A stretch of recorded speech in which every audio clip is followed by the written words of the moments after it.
ભુજ નગરપાલિકાની ચૂંટણીના પરિણામ બાદ સ્થાનિક રાજકારણમાં ઉથલપાથલ મચી છે। ભારતીય જનતા પાર્ટીના કેટલાક કાર્યકરો અને હોદ્દેદારો દ્વારા પક્ષની હાર માટે આંતરિક ગેરસમજ, ખોટું સંકલન અને નેતૃત્વ પર ગંભીર આક્ષેપો કરવામાં આવ્યા છે।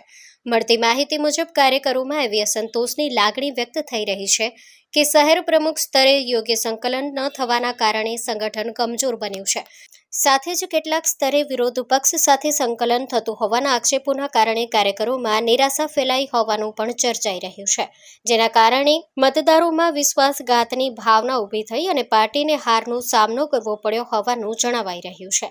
વોર્ડ નંબર 3માં પક્ષના ઉમેદવાર મોદી અંબાલાલ દ્વારા સોશિયલ મીડિયા સ્ટેટસ મારફતે પણ શહેર પ્રમુખ સામે વિરોધ વ્યક્ત કરાયો હોવાની માહિતી સામે આવી છે, જેનાથી મામલો વધુ ચર્ચાસ્પદ બન્યો છે।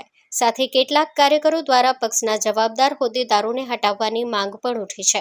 હાલ આ મામલે પાર્ટી તરફથી કોઈ સત્તાવાર નિવેદન સામે આવ્યું નથી, પરંતુ અંદરની અસંતોષની લહેર સ્પષ્ટ જોવા મળી રહી છે। રાજકીય વર્તુળોમાં હવે નજર છે કે પક્ષ આ આંતરિક વિવાદને કેવી રીતે સંભાળે છે અને આગલા સમયમાં સંગઠનને મજબૂત બનાવવા માટે શું પગલાં લે છે।